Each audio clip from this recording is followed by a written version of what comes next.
Welcome to the Coco Dominguez Show, Love and Laughter. I am Coco here in Houston, Texas. That's where we are bringing the show to you from. Thank you so much for making your way here, however you found your way here. I've been getting a lot of messages from people who were just connecting with me.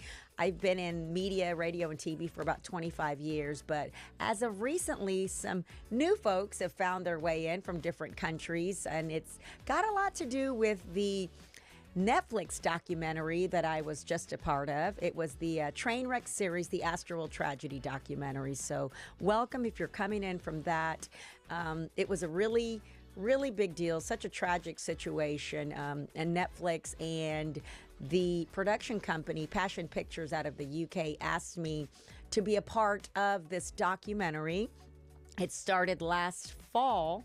They reached out to me at the station where I work now at Fox 26. They sent me an email and said that they had been doing some research and going through the archives and wanted to find someone to speak on behalf of Houston. So they came across my things. I cover a lot of what's buzzing in the city. And of course, I've covered Travis Scott for many, many years, all of his shoe releases, all of his annual, Cactus Jack Foundation celebrity softball games, and so many events that he has. Of course, the Astroworld Festival, I've been covering that since day one. So the tragedy took place in 2021, and that's what they were doing the documentary about, where 10 lives were lost. So rest in peace, of course, first and foremost to those individuals and the families that are missing them right now.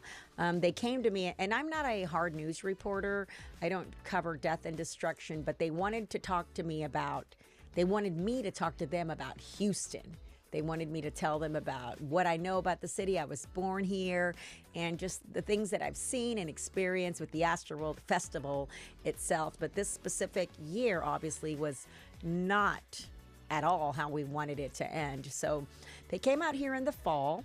It was a team of about 7 people with Passion Pictures, and they followed me. They came to my house. There were production crew and cameras, and they just, watched me get ready, which none of that actually made it to the documentary. I'm fine with that because I don't do makeup and I just like wing it, fake it till you make it. So we did get a chance to talk about a lot about what happened at the Avalon Diner, which is the place that they picked that they thought was Houston, which is fine with me. I had never been to Avalon Diner, but I hear a lot of people really like it. So that's where the interview took place.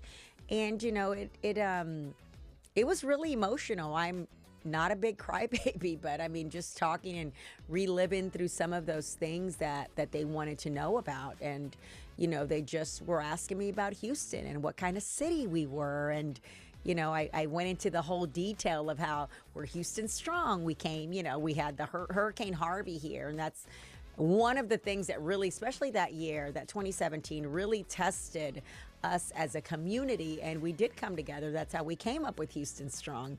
So we talked about that. We talked about covering Travis Scott, who I thought he was. And I don't know Travis personally. I'll just say that right now.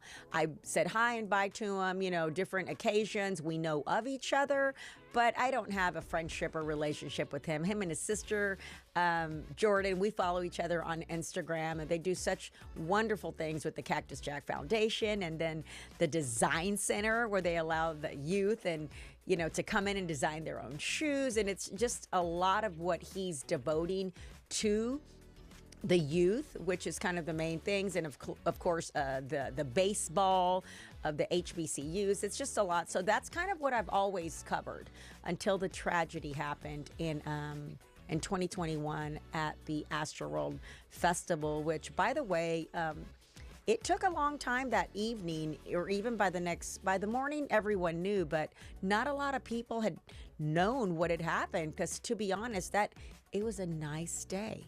It started off as a nice day, and the weather was not as hot as it normally had been in previous years.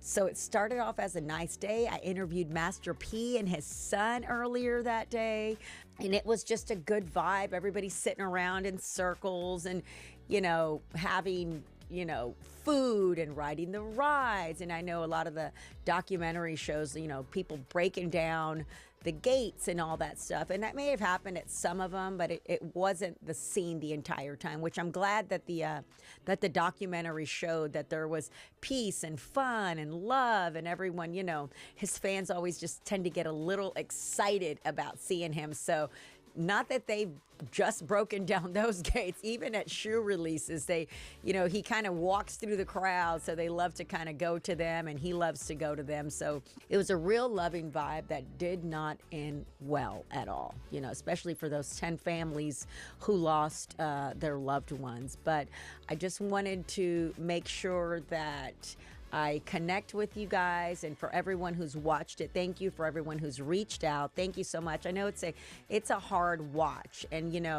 people will call me and they'll say, "Hey, congratulations, you're on Netflix. I can't believe it." And it's very bittersweet. I'll say that, because I'm only on there for that because of the tragedy that happened. So it's unfortunate that is why I made it to Netflix, but I'm happy that I was able to contribute to the film, represent Houston. I know Houston loves Houston, so if you're from the city, you know what I mean. And if you're not from here, we welcome you here. A lot of people love to move and live here and party here. There's a saying that says, you don't go home on Sundays or something. Never go home from Houston on a Sunday or something like that. But we're a great community. We're a great city. I'm glad I was able to be a part of that documentary. It was really hard. I cried a bunch of times on there, and I'm like, wow, all the pieces are crying. But it was raw emotion, and that's all it was. So I appreciate everyone who's reached out.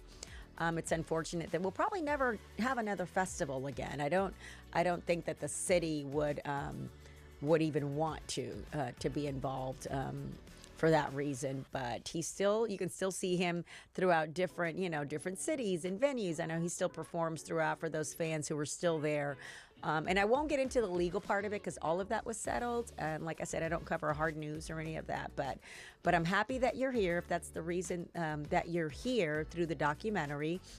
We've got a lot of fun stuff, a lot of celebrity guests, and I'm going to have some of my family up here and some of my friends just to talk a little smack. I didn't want to do it this time around because I did want to address the Netflix documentary. So thank you for stopping by, and I will see you again real soon. Ciao.